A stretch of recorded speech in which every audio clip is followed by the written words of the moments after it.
Comment investir en bourse? C'est ce qu'on va voir dans cette vidéo qui va être une sorte de guide complet qui va vous expliquer comment investir et surtout comment fonctionne la bourse, les marchés financiers, peut-être plein de choses qu'on ne vous a pas encore expliquées, et bien ce sera le but de cette vidéo. Alors certainement que si vous êtes totalement débutant, vous, quand on vous parle de la bourse, vous êtes à peu près comme ça. Donc c'est quelque chose où ça vous paraît assez, assez opaque, assez peu transparent, donc vous avez peur de faire des erreurs et probablement que vous ne savez pas comment ça fonctionne réellement. Mais avant, pourquoi est-ce qu'on pourrait et devrait investir? Eh bien, la première raison, ça va être de battre l'inflation. Alors, vous n'êtes pas sans savoir que chaque année, le prix des objets, de tout ce qu'on achète, des biens et des services, ne fait qu'augmenter. Et donc ça, c'est ce qu'on appelle le mécanisme de l'inflation.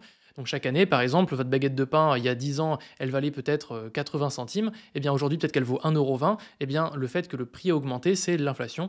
Et cette inflation prend 2 à 5% en général en moyenne par an. Donc ce qui peut être très élevé. Et récemment, avec la crise du Covid, ça a bien augmenté très récemment. Donc ça, c'est première raison, ça va être de battre l'inflation. Deuxième raison, ça va être de faire fructifier votre épargne. Donc si aujourd'hui vous avez beaucoup d'argent de côté et que vous laissez dormir sur un compte courant, certainement que c'est un peu dommage puisque justement elle se fait grignoter par l'inflation.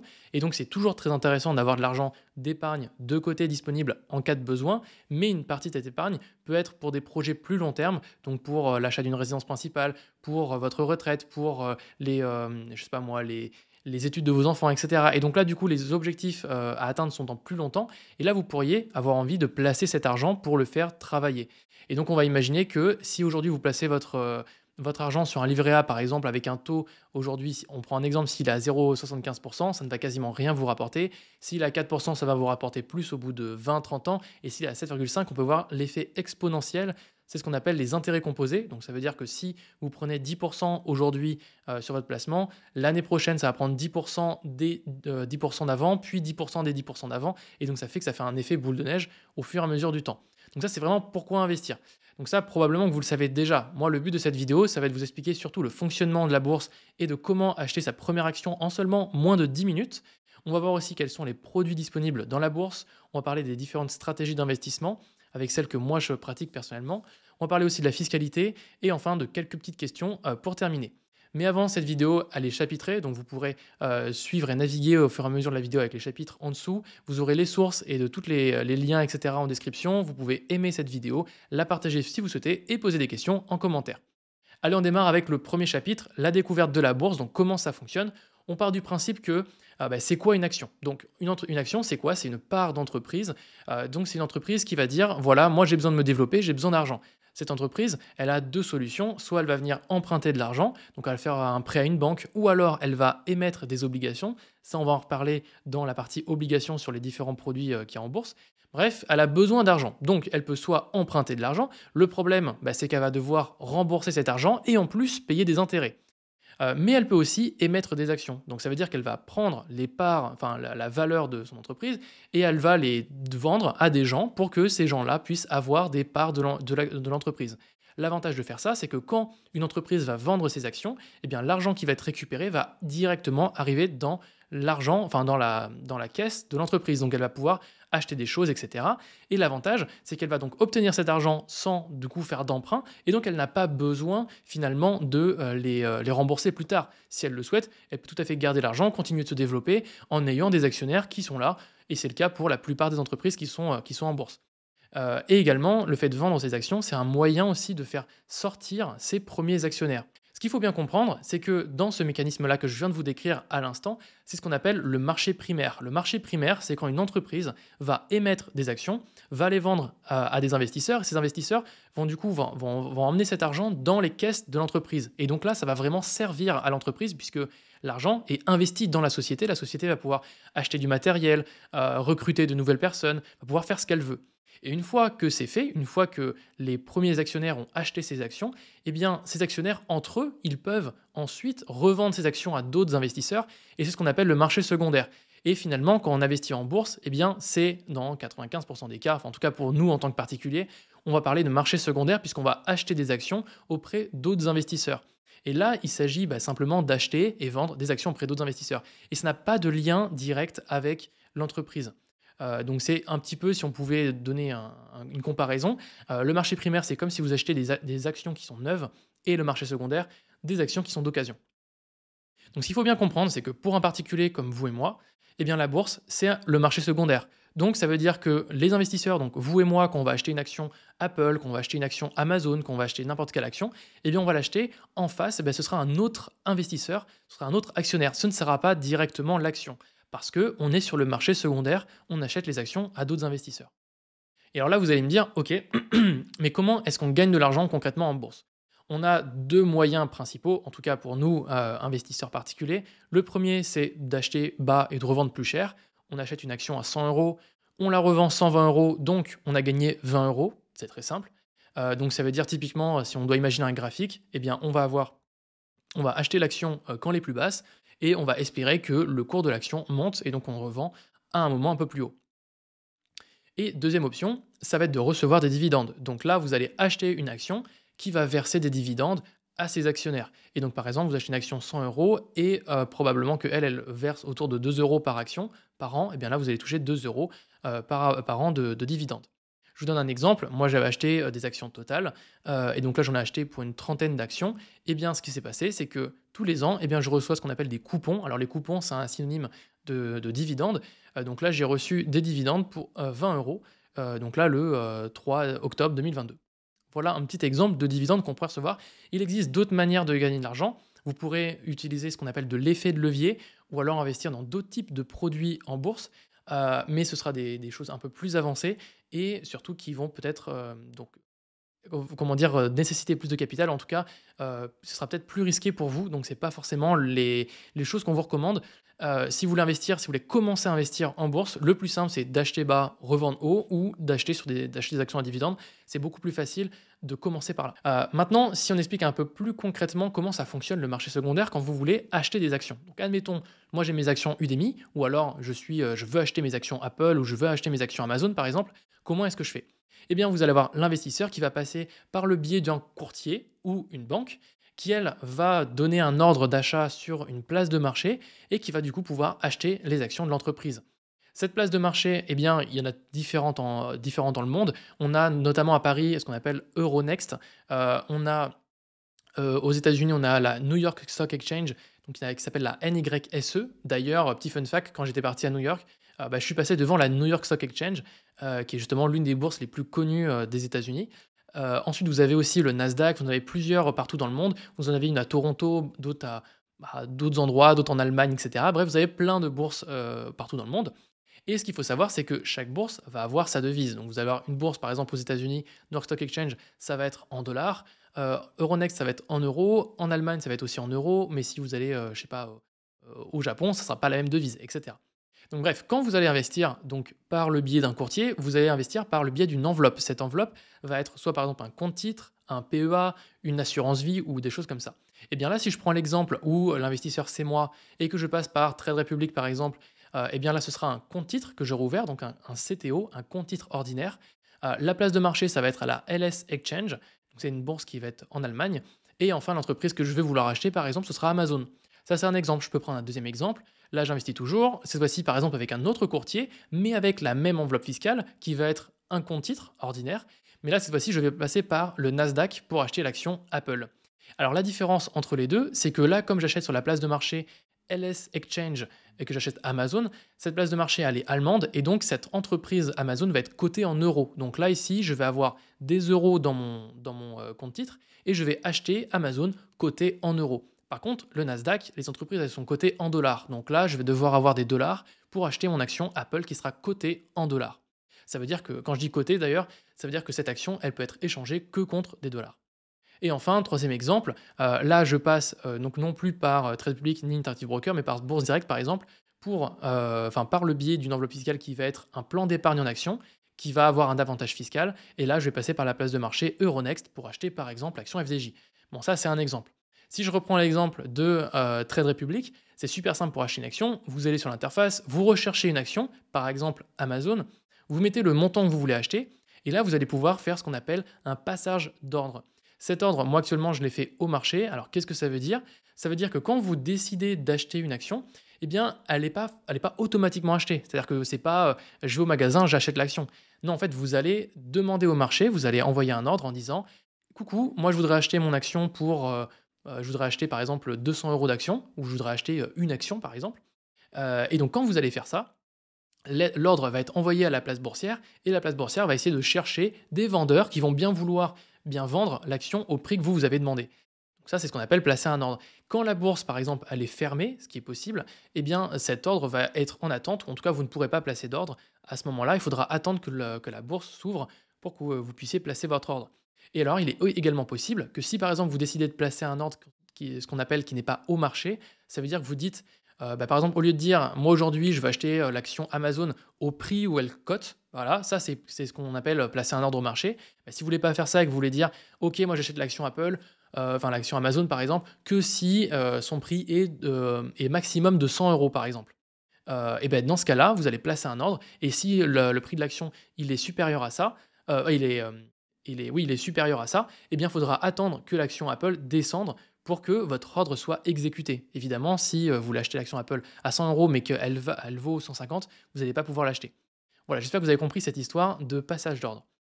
Donc ça, c'était bien, le fonctionnement global de comment passer un ordre en bourse. Maintenant, on va parler de comment est composé un CTO. Donc un compte titre ordinaire, c'est la poche dans laquelle vous allez pouvoir acheter vos actions. Dans cette poche, vous allez avoir ce qu'on appelle un compte espèces. Ça va être votre poche d'argent. Donc dedans, vous allez pouvoir avoir des espèces, des euros, mais ça peut être aussi des dollars, d'autres devises. Pour le cas, par exemple, avec Trade Republic, vous n'allez avoir que des euros à l'intérieur. Mais si, par exemple, vous avez un courtier qui s'appelle, enfin d'autres courtiers, par exemple Interactive Broker, vous avez d'autres courtiers, De Giro, je crois aussi le permet, vous pouvez avoir des euros, des dollars et d'autres devises. Et enfin, de l'autre côté de la poche, vous allez avoir un compte titre, et donc là, vous allez pouvoir, comme son nom l'indique, y loger des titres. Donc par exemple, ça peut être des actions, ça peut être des ETF, ça peut être d'autres types de produits financiers, comme des produits dérivés, à l'intérieur. Petit rappel, donc comme je vous l'ai dit juste avant, les places boursières, elles ont certains horaires. Donc par exemple, si on regarde la NYSE, donc la New York Stock Exchange, eh bien les horaires c'est de 13h à 22h, mais sur le fuseau horaire des États-Unis. Et donc si on regarde sur l'heure en France, eh bien on va dire que ça ouvre à 13h et que ça termine à 22h. Donc c'est pour ça que vous n'allez pas forcément avoir les mêmes horaires qu'en France. Si on regarde par exemple pour Londres, là ce sera par exemple entre 8h et 17h. Et pour Tokyo par exemple, ce sera un autre horaire. Donc c'est pour ça qu'en fonction des places boursières, des fois quand vous allez arriver sur l'interface, vous n'allez pas pouvoir passer votre ordre et on va vous dire bah, la place boursière elle est fermée, c'est normal, c'est parce que du coup bah, la place boursière vous n'êtes pas arrivé aux bonnes heures et en général le samedi et dimanche eh bien c'est fermé donc vous n'allez pas pouvoir passer vos ordres à ce moment-là. Si je prends un exemple, chez Trade Republic, vous allez avoir les actions, les ETF et les obligations que vous allez pouvoir donc trader entre 7h30 et 23h, heure de Paris toute la semaine, sauf le samedi et dimanche. Maintenant, on va faire un petit rapide comparatif des courtiers. D'ailleurs, je remercie Mathieu Lové de la chaîne s'investir.fr qui a fait un super travail de comparatif. Donc, je vais plutôt me baser sur son travail à lui plutôt que de refaire un énième comparatif qui voilà, pourrait être repris. Donc, je trouve qu'il avait très bien fait son comparatif. Il a placé en premier Trade Republic, en second, il a mis Scalable Capital, en troisième, Interactive Broker.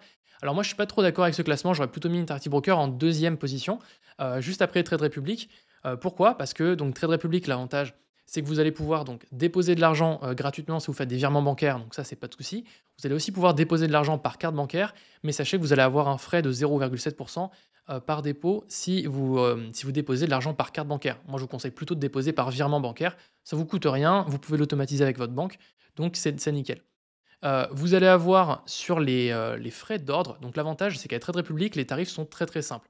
Vous allez avoir eh bien 1 euro par ordre, donc c'est ce qu'on retrouve ici, par ordre tout simplement. Donc que vous fassiez un ordre de 10 euros ou que vous souhaitiez acheter par exemple pour 100 000 euros d'actions, eh bien vous allez payer que 1 euro d'ordre, de frais d'ordre. Donc c'est vraiment pas cher sur des gros volumes. Donc c'est pour ça que si vous voulez investir 10, 20, 50, 100 euros, ça peut coûter cher entre guillemets parce que 1 euro sur 100 euros ça fait 1%. Mais si vous voulez investir pour 10 000 euros, eh bien ça fait 0,1%, enfin ça fait 0,01%, donc ça fait vraiment peu cher pour acheter autant. C'est de même pour les ETF par exemple. Et donc si vous souhaitez, voilà, je vous mettrai la grille tarifaire aussi en description. Mais ça c'est l'avantage, donc si vous achetez des ordres directs. Mais si vous voulez passer par les plans programmés, eh bien c'est gratuit. Et donc ça on va revenir justement dans la vidéo pour vous en reparler. En seconde place, il a mis Scalable Capital, qui est pas mal. Alors moi, ce que j'aime pas spécialement chez eux, c'est que leur grille tarifaire est compliquée. Ça veut dire que par exemple, pour acheter chacun de vos ordres, ce sera 99 centimes par ordre. Alors je sais pas pourquoi ils n'ont pas mis 1 euro, mais ils ont voulu se placer en 0,99. Et ils ont un système où ils ont des plans, comment dire, où ce sera un abonnement tous les mois à payer. Donc moi, je trouve que c'est complexe à comprendre et du coup, ça rend pas forcément service à leur plateforme. Moi, je pense que Trade Republic est beaucoup plus simple et beaucoup plus facile à comprendre. Et surtout, il est gratuit sur les plans programmés, alors Scalable également. Et Interactive Broker, alors l'avantage d'Interactive Broker, c'est que vous allez pouvoir avoir du coup des euros, des dollars, donc différentes devises sur votre compte. C'est un courtier qui est là depuis très longtemps, mais il va être beaucoup moins user-friendly que Trade Republic. Là où Trade Republic va être beaucoup plus accessible, parce que pour les débutants, il va être beaucoup plus accessible. Ensuite, vous avez donc tout le reste comment dire, des critères qui font que c'est très bien noté. Vous avez beaucoup d'actions, donc vous avez plus de 8500 actions et ETF sur Trade Republic. Vous avez aussi des cryptos que vous pouvez acheter. Vous êtes évidemment propriétaire de vos actions, donc vous allez pouvoir les transférer chez un autre courtier si besoin. Et vous avez aussi d'autres fonctionnalités, notamment le fait que votre cash est rémunéré sur Trade Republic à hauteur de 4% et de manière automatique. Donc ça, c'est plutôt une bonne nouvelle. Donc c'est pour ça que Trade Republic, moi je le mettrais comme Mathieu en première position. En deuxième, je mettrais plutôt Interactive Broker au vu des fonctionnalités qu'ils proposent par rapport à Scalable Capital. Et ensuite, vous avez le reste des courtiers. Et en général, ils sont moins bien notés. Donc Mathieu nous donne une note de 4,66 pour Trade Republic, 4,5, 4,2, et ensuite on passe en dessous de 4 pour la plupart des autres courtiers. Donc en général, c'est probablement moins intéressant que chez eux. Voilà en ce qui concerne les courtiers. Donc d'ailleurs, si vous souhaitez commencer et tester à investir en bourse, moi ce que je vous recommande, le but c'est de tester, donc de tester par vous-même. Mettez juste 10 euros. Au pire, vous ne risquez que 10 euros en investissant 10 euros. Donc c'est pour ça que ça peut être sympa de tester si vous souhaitez investir. Moi, je vous recommande du coup Trade Republic, vous l'avez compris. D'ailleurs, ils sponsorisent cette vidéo, donc déjà merci à eux. L'avantage avec eux, c'est que vous allez investir dans plus de 9000 actions et 4000 plans d'épargne. Donc les plans d'épargne, vous allez voir, c'est gratuit. Ça vous permet d'investir de manière automatique tous les jours, toutes les semaines ou tous les mois, soit dans des actions, soit dans des ETF. Je sais que vous ne savez probablement pas ce que c'est, mais je vais vous expliquer. Et si vous souhaitez investir de manière ponctuelle, donc juste acheter par exemple 100 euros d'actions, 1000 euros de Apple, de FDJ, de n'importe quoi, ce sera 1 euro par ordre. Donc un ordre, pour le rappel, c'est quand vous allez acheter ou quand vous allez vendre, et bien là, ce sera 1 euro. Voilà, tout simplement. Donc si vous souhaitez vous créer un compte et tester gratuitement Trade Republic, vous avez le premier lien en description et ça permet aussi également de soutenir la chaîne. Donc merci à vous et merci à eux. Maintenant, on va rentrer dans le deuxième chapitre qui va être les produits disponibles en bourse. Donc on va essayer de recomprendre ce que sont que les actions, que les ETF, etc. Le premier produit, ça va être les actions. Donc on l'a vu, les actions, ce sont des parts de propriété d'une entreprise. Donc par exemple, vous allez pouvoir acheter des parts de Total, des parts de AXA, des parts de FDJ. Ensuite, les actionnaires, donc vous, quand vous achetez des actions, vous pouvez toucher une part des bénéfices, c'est ce qu'on va appeler des dividendes. À noter une chose très importante, c'est que les dividendes ne sont pas quelque chose de garanti. L'entreprise, c'est tout à son droit de verser ou non des dividendes à la fréquence qu'elle veut, le montant qu'elle veut, et elle peut tout à fait couper ces dividendes si elle souhaite ne pas les reverser. Donc c'était le deuxième point. Et enfin, les actionnaires, si vous le souhaitez, vous avez aussi un mot à dire lors des assemblées générales en étant actionnaire. Donc ça dépend aussi des actions que vous possédez, mais en général, c'est ce qui se passe. Je vous donne un exemple. Prenons le cas de Apple, où là, on va avoir donc l'Apple. Donc là aussi, pour essayer d'expliquer un petit peu comment fonctionne la bourse et les termes qu'on utilise, j'essaie de passer un petit peu de temps justement dessus. Donc on a Apple Inc., c'est le nom de la société. Ensuite, en dessous, on a donc stock qui est le type d'action. Donc là, stock, ça veut dire action en anglais. Et entre parenthèses, on a Nasdaq. Nasdaq, c'est la place boursière sur laquelle est échangé ce titre-là. Apple, il est échangé sur le Nasdaq. Donc le Nasdaq, c'est comme NYSE, c'est comme le New York Stock Exchange, sauf que cette place boursière est en général plutôt pour les fintech aux États-Unis. On peut voir ensuite un petit raccourci du mot Apple qui est AAPL, ce qu'on appelle le ticker, TICKR, TKER, qui veut dire, en fait, c'est un diminutif du mot, c'est comme un mot-clé pour retrouver une action. Donc vous avez deux moyens de retrouver une action, soit par le ticker, donc ce qu'on a vu ici, le AAPL, soit par l'ISIN, ISIN, qui va être un identifiant unique pour votre action. Ensuite, à droite, on va voir le prix. Donc là, le prix qui va être échangé le 3 novembre, donc là, le prix est à 176 $. On le voit dollar parce que c'est échangé sur une place boursière américaine. Et on peut voir une petite variation qui va être de moins 0,92. Alors ce moins 0,92%, il correspond à quoi? En général, en bourse, tous les jours, vous allez voir des petits pourcentages qui vont être juste à côté des prix des actions. En général, ce pourcentage-là, c'est la variation de l'action par rapport à la veille. Donc là, ça veut dire que la veille, l'action valait un peu plus cher et qu'en un jour, elle a perdu 0,92%. On retrouve ensuite les dividendes. Donc là, on est à 0,96 $ de dividendes par action. Donc ça veut dire que si vous possédez par exemple 3 actions, peu importe le prix que vous l'avez acheté, eh bien 3 actions vont vous rapporter 0,96 $ par action que vous possédez chaque année. Donc là, entre parenthèses, le FWD veut dire forward. Donc ça veut dire qu'il va être projeté sur l'année parce qu'en fait, votre dividende, il va être versé de manière fréquente. Donc c'est Apple qui va décider la fréquence de versement du dividende. Donc si Apple décide de verser son dividende tous les ans, eh bien ce sera par exemple le 1er mai de chaque année. Donc là, dans ce cas-là, la fréquence, elle sera annuelle. L'entreprise peut aussi décider de le verser de manière trimestrielle ou mensuelle ou de manière volontaire quand elle le souhaite. Et ça, c'est vraiment à son libre arbitre de faire ce qu'elle veut. D'ailleurs, on peut le voir ici, dividend frequency, on le voit quarterly, qui veut dire du coup tous les trimestres. Et donc ça peut être très intéressant de le savoir. Donc là, c'est 0,96 $ de dividende. C'est le dividende qui va être projeté sur l'année. Donc ça, si on fait une moyenne sur l'année. Et également à droite, on peut voir le yield, ce qui veut dire rendement. Donc en fait, quand vous allez acheter par exemple 176 $ de dividendes, ça va être le rendement qu'on peut attendre de votre placement, entre guillemets. Donc si on part du principe que Apple va garder de manière constante son dividende, eh bien si vous investissez 176 $, eh bien vous allez récupérer 0,54% par an sur votre placement. Mais encore une fois, la dividende n'est pas garantie, donc il peut augmenter, il peut baisser et il peut rester constant, c'est au bon vouloir d'Apple. D'ailleurs, une chose assez intéressante à savoir, c'est que la plupart des entreprises qui versent des dividendes vont essayer de le faire de manière fréquente, justement de le garder constant et de l'augmenter avec le temps pour justement attirer les investisseurs et ne pas les faire partir entre guillemets. D'ailleurs, pour cette raison-là, il y a plusieurs métriques qui vont rentrer en compte, mais par exemple, une des métriques très intéressantes, c'est de savoir quelle est depuis combien de temps est-ce que le dividende est constant ou augmente. Eh bien, on peut savoir que, par exemple, pour Apple, ça fait plus de 12 ans que Apple n'a fait que augmenter et n'a jamais coupé son dividende. Donc, c'est déjà une super information à connaître si vous souhaitez investir dans des actions à dividende.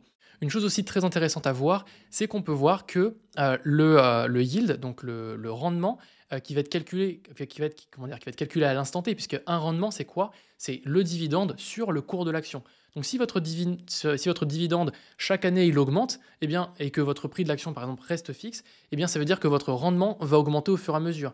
Mais à l'inverse, si par exemple, si votre dividende, pardon, il reste fixe tous les ans, donc tous les ans, par exemple, on verse 1 euro tous les ans, quoi qu'il en coûte, et que le prix de l'action, par exemple, il monte, donc c'est-à-dire qu'il va augmenter avec le temps, eh bien, plus ça va, plus le rendement pour les nouvelles actions que vous allez acheter va être faible, puisque vous allez devoir payer plus cher pour avoir toujours 1 euro de dividende. Donc ça, c'est ce qu'on appelle le rendement.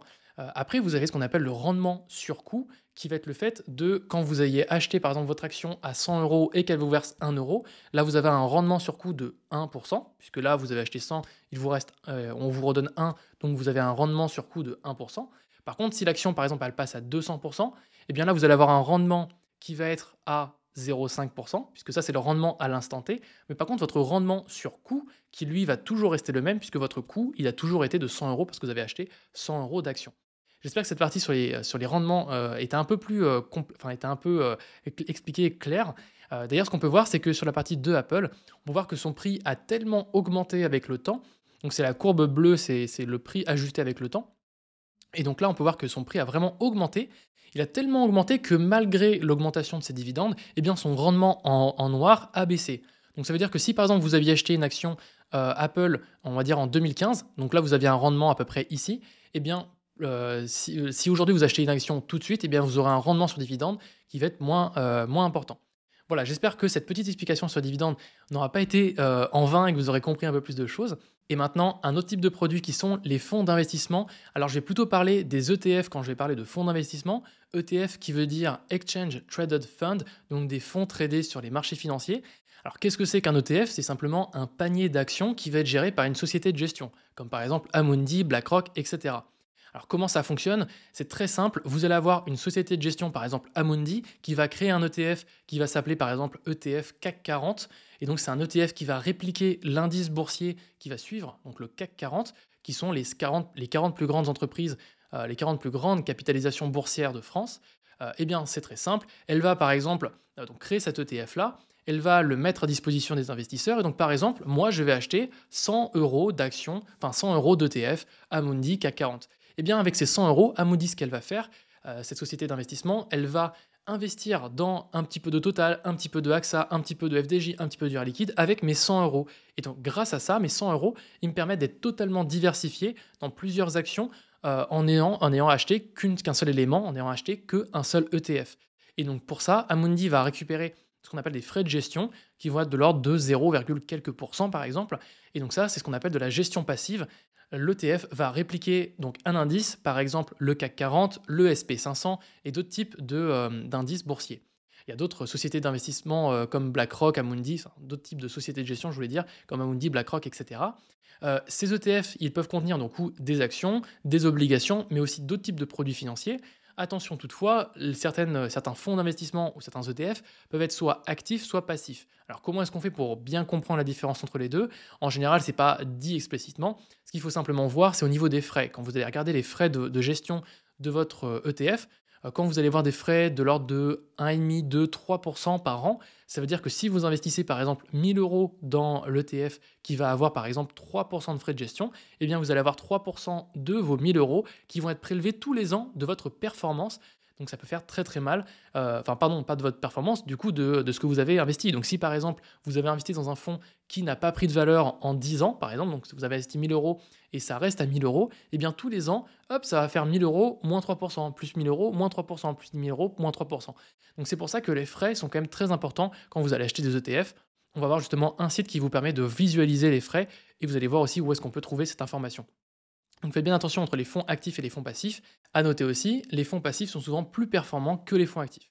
Alors ce que je vous propose, c'est de voir justement ces différents frais qu'on a sur les ETF. Alors si par exemple je vais sur Trade Republic et que je recherche par exemple le CAC 40, donc un ETF du CAC 40 par exemple comme celui-ci, je vais venir descendre un petit peu sur sa fiche et là on peut retrouver le TER, donc là qui va représenter les frais de gestion annuels. On peut d'ailleurs voir l'émetteur, donc c'est finalement la société de gestion qui va être Amundi et on va voir le profit, donc comment sont gérés les dividendes. On va voir qu'ils sont accumulatifs, on va en reparler dans un instant dans la vidéo. Et on peut voir également un document très intéressant qui va être ici, ce qu'on appelle un KID, un Key Information Document. Vous cliquez sur ce petit lien et là vous allez avoir une fiche détaillée sur le produit que vous allez acheter. Donc ça peut être assez intéressant de pouvoir le lire tout simplement et le découvrir. On a notamment une échelle de risque qui va être assez intéressante à voir et un peu plus bas, vous allez pouvoir retrouver les différents frais qui vont être pris. Alors on va le retrouver ici, voilà.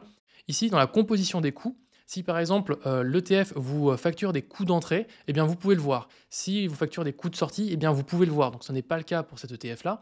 Par contre, vous allez voir des frais de gestion de 0,25% de la valeur de votre investissement par an. Donc c'est ce qu'on a vu juste avant sur Trade Republic, c'est bien 0,25% ici. Et les coûts de transaction, on peut voir que donc sur chaque transaction qui sont réalisées à l'intérieur de notre ETF, on va avoir ce coût-là qui va être fait sur le montant des transactions. Donc ça peut être très intéressant de savoir justement les frais qui sont à l'intérieur des produits pour le savoir tout simplement, donc pour être au courant. Donc ça, c'était le premier point, fonds actifs versus fonds passifs. Et en général, les fonds actifs vont coûter beaucoup plus cher dans les frais. Donc n'hésitez pas à regarder justement les documents d'information synthétiques qui vous sont fournis. Donc quels sont les avantages finalement des ETF par rapport à acheter des actions traditionnelles, classiques je veux dire? Eh bien le premier avantage, c'est d'acheter en étant diversifié. Donc avec un seul ETF, par exemple ici, celui du CAC 40, on peut voir un peu plus bas, eh bien qu'on va acheter dans différents secteurs. On voit qu'on achète de manière globale dans 16% qui va être le textile, 10% dans l'aviation, 9% dans l'électronique. On peut voir que de manière globale, on investit principalement en France, mais aussi un petit peu aux Pays-Bas. Et quand on regarde la composition, eh bien là, on peut voir que la composition, elle est faite de LVMH, Sanofi, L'Oréal, Air Liquide, Airbus, etc. Et donc avec un seul achat, donc un seul ETF, eh bien on achète toutes ces entreprises en même temps. Donc ça, c'est quand même très pratique. Voilà, ensuite on va avoir deuxième point, c'est le fait que ce soit assez accessible. Avec un seul, par exemple sur Trade Republic, on peut acheter assez facilement notre ETF. On va avoir en troisième point le fait que ce soit des faibles frais de gestion. Donc là on est à 0,25%, ce qui n'est relativement pas très élevé pour un ETF, donc le fait que ce soit géré. Et enfin, quatrième point, le fait qu'il y ait une fonction auto-nettoyante. Donc c'est ce que j'appelle fonction auto-nettoyante. Eh bien quand on regarde la composition de ces différentes actions, si on regarde par exemple la dernière action qui est Air France, Eh bien, on imagine que cette entreprise perd une place et devient 41e sur l'indice du CAC 40, eh bien, elle ne sera plus dans le CAC 40.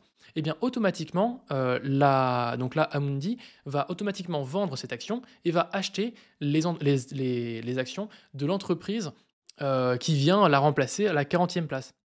Et donc ça, c'est fait de manière automatique, vous n'avez pas besoin de le faire. Donc l'avantage, c'est que le CAC 40 va avoir cette fonction où les mauvaises entreprises vont descendre et les bonnes entreprises vont monter.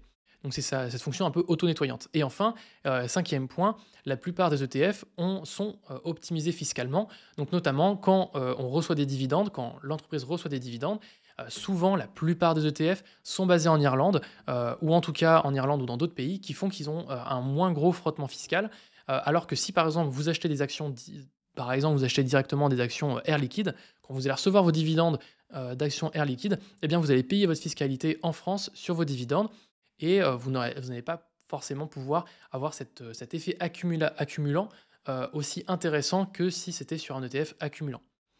Voilà pour les ETF. Donc on va faire un petit récapitulatif sur les indices boursiers. Alors peut-être que j'aurais dû le faire avant, mais en tout cas pour que vous puissiez comprendre, le CAC 40 c'est quoi? C'est donc les 40 plus grandes entreprises qui sont sur la bourse de Paris, qui sont cotées sur la bourse de Paris. Donc c'est les 40 plus grandes capitalisations. Donc c'est la valeur, la valeur des actions qui sont en circulation.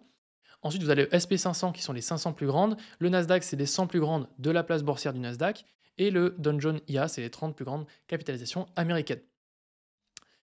Si on devait faire un petit rappel, moi, ce que j'aurais tendance à vous recommander, ce serait plutôt d'investir, si vous ne savez pas trop dans quoi investir, plutôt dans un indice qui va être le MSCI World, donc qui va répliquer en grosso modo dans les 1500, 1600 plus grandes capitalisations du monde. Donc l'avantage, c'est quand même très diversifié. Donc au lieu de vous focaliser sur le CAC 40 qui va être en France, le SP500 qui va être aux États-Unis ou le Nasdaq, et bien là, avec le MSCI World, là, ça sera l'économie globale, mondiale, dans laquelle vous allez investir. Alors de manière globale, il y a quand même principalement les États-Unis à l'intérieur, mais au moins, vous allez quand même pouvoir, s'il y a une entreprise qui performe hyper bien au Japon, ce sera aussi à l'intérieur de MSCI World.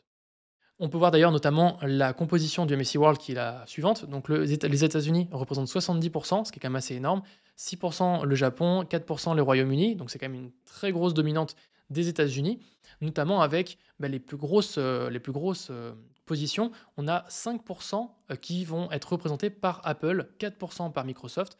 Donc si on parle de 1500 entreprises, le fait qu'il y en ait une seule qui représente 5%, c'est pour vous dire à quel point Apple est très très gros par rapport au reste du monde. Donc ça, c'était un petit point sur les différents indices. Et ce qu'on peut faire, c'est aussi comparer les indices en passant par un site qui s'appelle justetf.com. Je vous en parlerai aussi un peu plus loin dans cette vidéo. Et là, vous allez pouvoir comparer, par exemple, le CAC 40, le Nasdaq, le MSCI World et le SP500. Et ce qu'on peut voir, c'est que celui qui performe le plus jusqu'à début 2023, c'était le Nasdaq. Donc il y avait une excellente performance depuis le début. Le problème, c'est qu'on peut le voir, il est aussi très volatile. Là, quand on regarde entre début 2022 et fin 2021 et milieu 2022, on peut voir qu'il a vraiment drastiquement chuté, alors qu'à l'inverse, par exemple, le MSCI World, donc le rouge, on peut voir qu'il a beaucoup moins chuté à ce moment-là. Donc le Nasdaq, en fait, a eu une performance passée qui était assez élevée, mais va beaucoup réagir parce qu'il y a beaucoup de fintech à l'intérieur, et donc ça bouge énormément, alors que le MSCI World va prendre peut-être va peut-être moins grossir avec le temps, mais va être moins volatile. Donc c'est vers ça que moi personnellement je vais plus m'orienter. Et d'ailleurs, ce que j'ai oublié de vous dire et je voulais de vous préciser, c'est que vous allez avoir des ETF qui vont être ce qu'on appelle capitalisants et d'autres distribuants. Alors la différence entre les deux, c'est qu'un ETF qui va avoir des actions, par exemple, vous allez avoir des actions comme Apple qui verse des dividendes, vous allez avoir des actions comme d'autres entreprises qui vont verser des dividendes. Qu'est-ce que ces sociétés de gestion, quand elles ont des ETF, qu'est-ce qu'elles font de ces dividendes? Eh bien, elles ont deux choix. Soit elles vont reverser ces dividendes aux propriétaires des ETF, et donc dans ce cas-là, ce sera un ETF qu'on va appeler distribuant. D'ailleurs, dans la plupart des ETF, on va retrouver le mot dist pour savoir que c'est un ETF distribuant. Et sinon, l'entreprise, la Amundi ou BlackRock, etc., peuvent décider de récupérer ces dividendes et de les réinvestir en rachetant de nouvelles actions. Donc c'est ce qu'on appelle réinvestir. On va être là dans un ETF capitalisant. Donc d'ailleurs, on peut tout à fait le voir. Si on recherche par exemple CAC 40 ici, on peut voir qu'on a le CAC 40 distribuant et l'autre accumulant. Et donc là, le distribuant, si je clique dessus, on peut voir qu'il va valoir moins cher que le accumulant, mais pas de souci, on peut le voir qu'il est accumulatif et on peut d'ailleurs voir normalement, ici, je ne sais pas si on va le voir, le rendement. Alors, on ne peut peut-être pas le voir sur ce truc-là. Mais là, si vous regardez notamment CAC 40 dividendes, vous allez pouvoir voir le taux de dividende que verse le CAC 40 si vous le souhaitez. D'ailleurs, c'est ce qu'on peut voir la différence entre les deux, hein. C'est pour ça que le CAC 40 qui va être ici donc en vert va être moins cher que le CAC 40 GR, qui veut dire Gross Return. Donc là, c'est en ayant réinvesti les dividendes. On peut voir qu'il y a un effet boule de neige en ayant réinvesti les dividendes. Donc si vous êtes dans une phase de capitalisation, c'est peut-être plus intéressant d'acheter un ETF capitalisant justement, donc accumulatif. Ensuite, on va avoir ce qu'on appelle les obligations. Alors qu'est-ce que c'est? Ce sont simplement des titres de créance émis par des sociétés ou des gouvernements pour se faire financer. Si je devais être assez clair sur la définition, je dirais que acheter des obligations, c'est comme prêter de l'argent à une entreprise ou à un État pour avoir des intérêts. C'est exactement ça. Donc quand vous achetez des titres de créance, vous allez investir dans la dette, vous allez donc prêter de l'argent à soit une entreprise, soit un État pour avoir des intérêts. Et en retour, du coup, ce que je vous disais, c'est que vous allez recevoir donc des paiements d'intérêts réguliers plus le remboursement in fine, donc à la fin de votre investissement. Alors, il faut bien comprendre que votre obligation, elle va avoir différents éléments que ne va pas avoir, par exemple, une action. Donc, elle va, par exemple, avoir une valeur nominale. C'est donc la valeur faciale, c'est la valeur de base qu'on va lui donner quand on va émettre l'obligation.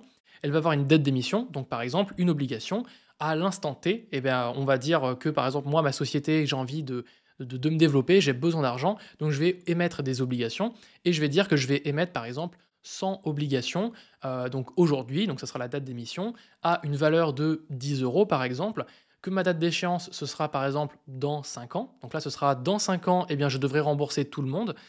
Et pendant ce temps-là, eh bien, j'aurai un taux d'intérêt annuel à donner, à verser à mes créanciers, donc les personnes qui me prêtent de l'argent. Et donc avec ça, eh bien, ça va donner un rendement sur ces obligations. Et les obligations, alors, elles sont considérées en général moins risquées que les actions, mais attention toutefois, il se peut que les obligations ne soient pas garanties. Les obligations ne sont pas garanties. En cas de faillite, et bien notamment, eh bien vous pourriez ne pas avoir votre retour sur investissement. Je prends un exemple qui est arrivé très récemment. Eh bien, WeWork, c'est une grosse compagnie aux États-Unis qui loue qui loue des espaces de bureaux, etc. Eh bien, ils avaient émis des obligations et ils ont déclaré qu'ils allaient décider de ne pas payer les intérêts pour certaines obligations. Et donc, ça fait que certains investisseurs, eh bien, ils vont se retrouver sans leur rendement d'obligation, donc ce qui peut être assez peinant. L'avantage, par contre, c'est que les obligations vont être prioritaires aux actionnaires. Donc, dans le cas d'une faillite, eh bien, on va d'abord rembourser les obligations, on va d'abord rembourser les dettes avant de rembourser les actionnaires. Donc ça, c'est quand même plutôt un bon point. Donc, de manière globale, les obligations sont quand même plus sécurisées que les actions, mais toutefois, ce n'est pas un placement garanti 100% par l'État, par l'entreprise. Vous pourriez ne pas avoir votre rendement, même si ça reste plus ou moins garanti. Si je devais prendre un exemple, on imagine qu'une obligation a une valeur nominale de 1000 euros, par exemple, avec un rendement, donc un taux d'intérêt annuel de 5%, et une échéance dans 10 ans. Et bien là, vous allez dire, OK, moi ça me va, j'achète. Donc j'achète avec une valeur nominale de 1000 euros.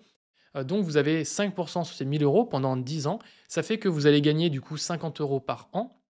Et donc, si vous gardez l'obligation jusqu'à la fin, vous allez recevoir pendant ces 10 ans 50 euros. Et à la fin, eh bien, vous allez recevoir vos 1000 euros puisque toutes les obligations vont être remboursées par l'entreprise à ce moment-là. Donc ça, c'est un exemple de fonctionnement d'obligation. Alors, on a vu les actions, on a vu les obligations, on a vu les fonds d'investissement. On aurait pu parler des produits dérivés, donc les warrants, les options et tout ça, les matières premières, le fait d'acheter par exemple de l'or, de l'argent, etc. On n'a pas parlé aussi d'immobilier, qui sont un type d'action en bourse particulière, ce qu'on appelle des REIT. Donc là, c'est assez particulier. Sachez qu'il existe des entreprises qui sont spécialisées dans l'immobilier, comme par exemple Realty Income et d'autres entreprises comme celle-ci, qui vous permettent d'investir dans l'immobilier à travers la bourse. Et l'avantage, enfin en tout cas la plupart de ces entreprises, versent des dividendes assez intéressants si vous souhaitez investir dans une stratégie à dividendes. Et vous pouvez aussi vouloir investir dans des devises, donc acheter des euros, des dollars, des yens, etc. Et donc essayer de gagner de l'argent avec ça. Donc on a parlé de ces trois piliers, donc actions, obligations, fonds d'investissement, qu'on va aussi appeler ETF. Et les autres points, pour moi, ils sont moins importants puisqu'ils vont être plus risqués, ou en tout cas, ça va s'adresser à des gens qui vont être plus, experts sur le sujet de la bourse. Donc pour moi, c'est pas utile de l'aborder tout de suite dans cette vidéo. Si vous souhaitez soutenir cette vidéo pour le travail qui a été fait de synthèse, etc., vous pouvez simplement mettre un petit j'aime à cette vidéo, vous pouvez me laisser un petit commentaire ou poser des questions si vous en avez. Vous pouvez également utiliser mon lien de parrainage Trade Republic si vous souhaitez ouvrir un compte et donc commencer à investir en bourse avec eux. Et si vous souhaitez également me soutenir, vous pouvez acheter le guide financier des jeunes actifs. Donc c'est un petit livre que j'ai, enfin un petit livre, un livre de 300 pages que j'ai écrit qui explique comment investir, comment moi j'ai investi, quelle est ma stratégie. Donc ça parle de bourse, ça parle d'immobilier, ça parle d'entrepreneuriat, un petit peu de tout ça. Maintenant, on va parler des différentes stratégies d'investissement et ça va dépendre évidemment de votre profil à vous, de comment est-ce que vous voulez investir. Moi, je distingue deux stratégies d'investissement. La première, ça va être le stock picking. Donc, ça va être le fait d'aller piquer justement et d'aller choisir les actions que vous souhaitez. Donc, si par exemple, vous souhaitez avoir une stratégie à dividende et donc vous dire, moi, ce que je veux, c'est avoir des revenus réguliers, soit tous les mois, soit tous les trimestres, tous les ans, et donc d'avoir une petite rente. Donc, même si vous allez payer de la fiscalité dessus, vous aimez ce côté un petit peu revenu passif et donc il y a des revenus qui rentrent, alors la stratégie à dividende peut vous correspondre et donc le stock picking, c'est du coup la stratégie qui vous correspondrait. Aussi, vous pouvez avoir envie d'acheter simplement quelques actions, mais du coup, très bien les dénicher. Donc, ces actions-là, vous allez pouvoir chercher des actions, par exemple, de croissance en vous disant, cette action, moi, je pense qu'elle va prendre de la valeur avec le temps parce que justement, elle est sous-cotée actuellement et donc elle va prendre de la valeur. Ou sinon, par exemple, prendre des actions de valeur. Et donc là, ce sera plus des actions où vous dites, aujourd'hui, elle vaut assez cher, elle vaut son prix, mais c'est de la valeur, c'est du solide, je vais quand même investir parce que je sais que, et je pense que dans le futur, ça va monter. Donc si vous faites ce choix-là de passer un peu plus de temps sur la sélection de vos actions et que vous dites, moi je sais à peu près ce sur quoi je veux acheter, le stock picking va vous intéresser. Sinon, si vous voulez passer le moins de temps possible et que vous voulez faire des résultats un petit peu le 80-20, donc la loi de Pareto, vous dire, moi je veux pas faire grand-chose, mais je veux avoir le maximum de résultats possible avec le minimum de temps investi, eh bien les ETF vont correspondre principalement, et c'est même sûr, à cette typologie d'investisseurs que vous êtes. Donc pour trouver les meilleures actions et ETF, moi ce que je vous conseille, c'est que pour vos actions, allez plutôt sur un screener. Donc un screener, c'est un logiciel comme sur morning.com, TradingView, SeekingAlpha.com, SafelySafeDividends.com, etc. Vous avez plein d'endroits comme ça qui vous permettent d'avoir un screener. Et donc c'est un site sur lequel vous allez avoir, donc si je prends le cas par exemple de Morning, donc si je vais sur morning.co, vous allez aller dans la partie actions par exemple, et là vous allez avoir différents filtres. Donc si par exemple vous voulez avoir que des actions qui ont, je sais pas moi, un ratio cours sur bénéfice donc ici de 20 par exemple, voilà, ou de 15, et bien là vous allez pouvoir filtrer dedans. Si vous souhaitez avoir d'autres filtres comme par exemple le fait que vos dividendes n'ont jamais été coupés sur les 10 dernières années, et bien vous allez pouvoir rajouter aussi également ce filtre. Bref, ça c'est ce qu'on appelle un screener. Donc ça, c'est pour les actions. Pour les ETF, je vous conseille du coup aussi Morning ou sinon justetf.com. Alors justetf.com, l'avantage de cet outil, c'est qu'il est vraiment hyper complet pour les ETF. Et vous allez donc cliquer sur Trouver des ETF. Et là, vous allez pouvoir filtrer tous les ETF parmi les thématiques qui vous intéressent. Donc ça, c'est très pratique. Vous pouvez vous dire, moi, je recherche un ETF qui va suivre, par exemple, un certain indice boursier. Ou sinon, vous pouvez vous dire, moi, ce que je veux, c'est un ETF qui va, je sais pas moi, être spécifique à la France ou qui va être spécifique à autre chose. Alors, je vais revenir en arrière. Vous avez d'autres critères qui peuvent être assez intéressants, notamment des ETF s'ils sont éligibles au PEA, de quelle société il est émis. Donc, par exemple, si vous voulez avoir que des ETF de iShare, par exemple, vous pouvez filtrer là-dessus. Vous pouvez filtrer aussi sur BNP, voilà. Et donc, une fois que vous avez sélectionné vos ETF, vous pouvez par exemple les prendre les deux et les comparer. Donc aussi, vous pouvez cliquer dessus, voir l'ISIN, donc ça vous permet aussi de copier-coller, c'est ce que je vous disais. Donc si l'identifiant de votre ETF et vous allez pouvoir le copier-coller et après le rechercher sur votre courtier. Donc là, vous allez avoir la méthode de distribution des dividendes. Donc est-ce que c'est distribuant ou capitalisant? La taille du fonds. Donc ça aussi, ça peut vous donner un bon indicateur. Si par exemple un fonds d'investissement a moins de 50 millions sous gestion, il n'a pas beaucoup de chances de durer très longtemps. Parce que justement, avec les frais de gestion, ça ne sera pas très rentable pour la société de gestion. Par contre, si on prend un gros fonds d'investissement, là ici comme celui-ci qui fait 1,8 milliard, eh bien là, c'est quand même intéressant pour la société de gestion, puisque là, elle va gagner quand même pas mal de sous dessus. D'autant plus que son TER, donc son total expense ratio, donc son total des frais, va être de 0,19 par an, tout simplement. Donc voilà, ça c'est un bon endroit pour trouver des ETF.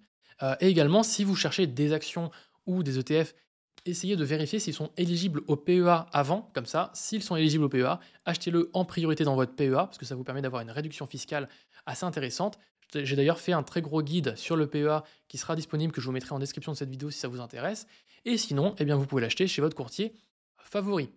Maintenant, quelle est ma stratégie personnelle? Donc moi, je vais vous expliquer ce que je fais en ce moment. Moi, en ce moment, j'ai mon compte courant qui est chez Revolut et je fais 2 virements automatiques.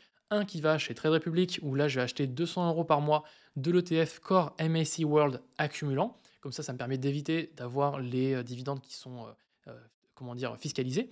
Et le deuxième, c'est 100 € sur mon PEA, donc qui est chez Bourse Direct, pour acheter le Lixor PEA Monde MSCI World. Alors là, vous allez sûrement vous dire, ok, mais je comprends pas, pourquoi est-ce que tu investis à la fois son PEA et à la fois sur ton compte titre pour acheter quasiment le même ETF qui va être le MSCI World? Eh bien, il faut savoir que ce MSCI World, Lixor PEA MSCI World, il coûte un peu plus cher que le MSCI World ici accumulatif en termes de frais de gestion. Donc c'est pour ça que j'ai pris celui-ci sur Trade Republic. Et surtout que pour l'instant, moi, ce que je voulais, c'était aussi investir dans mon PEA. Et l'avantage de Trade Republic, c'est que c'est hyper simple pour investir. La plateforme, elle est super facile à utiliser. Vous avez une interface qui est chouette et vous avez surtout les plans programmés qui ne coûtent rien en termes de frais de gestion, enfin en termes de frais de commission. Donc c'est quand même très pratique. Enfin, on va terminer par la fiscalité. Donc la fiscalité en bourse du compte titre, comment ça fonctionne? Tous les ans, vous devez faire une déclaration aux impôts. Donc comment ça fonctionne? Vous devez, dans un premier temps, déclarer l'existence de votre compte titre s'il n'est pas en France. C'est le cas par exemple de Trade Republic. Et vous devrez déclarer vos plus ou moins values, les dividendes que vous aurez reçus et les intérêts que vous aurez reçus. Alors pas d'inquiétude, Trade Republic fournit ce qu'on appelle un IFU, un imprimé fiscal unique, qui va être un document dans lequel vous allez avoir les différentes cases dans lesquelles il faudra déclarer les différents montants aux impôts. Donc ça vous rassure et donc ça vous fait gagner du temps sur ça. En termes de fiscalité, quand vous aurez déclaré du coup cette plus-value, les dividendes et les intérêts, eh bien vous allez devoir payer la flat tax qui est une taxe de 30% sur la plus-value, les dividendes et les intérêts. Si je vous donne un exemple, si par exemple vous avez 200 € d'actions que vous avez achetées et que vous vendez 300 € et que vous avez reçu 10 € de dividendes, donc vous avez fait une plus-value de 100 €, combien est-ce que vous allez payer d'impôts? Eh bien, vous allez payer 33 € puisque vous allez avoir 30 € sur la plus-value, donc ce sera 30% sur les 100 € de gain, plus 30% sur les 10 € de dividendes que vous aurez reçus. Alors, si vous ne savez pas ce qu'est la flat tax, on va rapidement la décortiquer ensemble. C'est sur ces 100 € de gain, on vous prend 30%, et du coup, c'est quoi exactement? Eh bien, dans ces 30%, vous allez avoir 12,8% qui vont être de l'impôt sur le revenu, et 17,2% qui vont être les prélèvements sociaux. Ces deux pourcentages réunis ensemble vont former le 30% qu'on a parlé juste avant. Et en fait, ce 30%, c'est ce qu'on appelle le prélèvement forfaitaire unique. Et c'est ça qu'on appelle la flat tax. La flat tax, c'est le nom un peu barbare qu'on donne au prélèvement forfaitaire unique. Sachez qu'il est possible d'opter pour le versement, enfin l'option du barème progressif. Et donc l'option du barème progressif vous permet d'avoir, donc non pas 12,8%, mais d'avoir un pourcentage de votre tranche marginale d'imposition. Donc si vous connaissez votre tranche marginale d'imposition, vous allez pouvoir payer uniquement un pourcentage sur ça, plus les prélèvements sociaux, et ça va vous donner du coup un revenu variable. À savoir une chose aussi importante, c'est que avec l'option du barème, vous avez un abattement de 40% sur la base imposable des dividendes et les revenus distribués. Donc si je pars du principe que votre stratégie, c'est une stratégie à dividendes, donc vous ne faites que acheter des actions à dividendes, vous ne vendez pas vos actions, et vous recevez, admettons, 10 000 € par an de dividendes. Ces 10 000 € par an de dividendes, vous allez donc avoir une base imposable qui va être de 10 000 € moins 40%, donc de 6 000 € du coup, de 6 000 €. Et donc cette base imposable de 6 000 € dessus, eh bien, vous allez appliquer votre TMI, votre tranche marginale d'imposition. Donc si par exemple vous êtes dans une tranche marginale d'imposition de 11%, eh bien vous allez payer 11% sur 6 000 €. Ok, vous me suivez toujours. Ensuite, vous allez payer 17,2% sur vos 10 000 €. Donc là, c'est les 10 000 €, c'est le total que vous avez payé. Et ensemble, ça va vous donner l'impôt que vous allez payer. Donc dans certains cas, il peut être plus intéressant d'opter pour le barème progressif. Et dans la plupart des cas, le fait de ne pas y opter est plus intéressant. Grosso modo, ce qu'il faut comprendre, c'est que quand vous êtes peu fiscalisé, donc si vous êtes dans une tranche marginale d'imposition inférieure ou égale à 11%, ça devient intéressant d'opter pour le barème progressif. Mais dans la plupart des cas, les gens qui investissent beaucoup et donc qui ont de gros revenus, en général, eh bien, ils ont des gros revenus et donc ils sont dans une tranche marginale d'imposition élevée. Donc l'option du barème progressif est en général pas intéressante pour eux. Sait-on jamais, si vous souhaitez avoir les petits calculs, si par exemple vous ne vendez jamais vos actions et que vous recevez que des dividendes, que des revenus boursiers, eh bien ça peut valoir le coup d'opter pour le barème progressif si vous êtes par exemple dans une tranche d'imposition, donc à 11%. On peut voir que si par exemple vous êtes dans une TMI à 0%, eh bien là vous allez payer 0% sur vos revenus boursiers, vous allez payer uniquement les 17,2% des prélèvements sociaux, comparé à la flat tax où là vous auriez dû payer 30%. Ici, vous auriez payé, donc si vous étiez à 11%, 23%. Donc ces 23%, c'est quoi? Eh bien simplement, c'est 11% de tranche marginale d'imposition fois 60% parce que c'est votre base imposable, plus les 17,2%. Donc je ne sais pas si vous suivez un peu le raisonnement, c'est un petit peu avancé. C'est pour ceux qui, du coup, ont des revenus vraiment que boursiers et qui ne vont pas avoir de plus-value sur les quelques premières années. Quand on dit investir dans l'économie, si on achète sur les marchés, donc sur les marchés secondaires, sur le marché secondaire, et qu'on achète du coup à un autre investisseur, est-ce que l'entreprise a quelque chose à y gagner? Parce qu'en fait, en réalité, moi, si par exemple j'achète 100 € d'actions Apple, j'achète pas 100 € à Apple, j'achète 100 € à quelqu'un d'autre. Et donc, en quoi est-ce que ça bénéficie à Apple? Eh bien, oui, ça bénéficie à Apple parce que c'est une sorte de soutien indirect à l'entreprise, puisque grâce à ça, comme sa capitalisation elle est plus élevée, elle peut plus facilement emprunter de l'argent et donc lever des fonds. Donc, elle peut plus facilement lever de la dette avec une valorisation supérieure. Et dans un deuxième temps, elle peut émettre de nouveaux titres et donc du coup gagner plus d'argent de cette même manière. Donc ça veut dire que si par exemple l'entreprise, admettons, elle vaut 100 millions, et bien si elle émet de nouvelles actions, donc elle va créer de nouvelles actions et qu'elle les vend au marché primaire, eh bien les investisseurs vont acheter avec la valeur actuelle, donc une valeur élevée de l'entreprise. Si l'entreprise vaut pas 100 millions, mais elle vaut par exemple 500 millions, eh bien les actions émises vont valoir encore plus cher. Donc ça va faire rentrer encore plus d'argent dans la société. Je ne sais pas si vous me suivez sur ce point-là, mais en tout cas, l'entreprise indirectement bénéficie du fait que ses actions valent cher. Voilà, c'était tout pour cette vidéo. Merci de l'avoir suivi jusqu'au bout. Donc vous aurez toutes les informations, toutes les sources, les liens pour aller plus loin si vous souhaitez en description de cette vidéo. Vous pouvez l'aimer, la partager si vous souhaitez et me poser des questions en commentaire. Si vous souhaitez aller plus loin, moi ce que je vous conseille, c'est de commencer à investir dès maintenant, même avec 10 € pour tester et pour voir ce que c'est que d'acheter une action. Au moins, vous risquez que 10 €. Et si vous voulez aller plus loin, eh bien, je vous recommande mon livre qui s'appelle Le guide financier des jeunes actifs, qui est dans toutes les librairies ou que vous pouvez acheter sur Amazon si vous le souhaitez. Je vous dis à très bientôt, c'était Axel. Ciao tout le monde!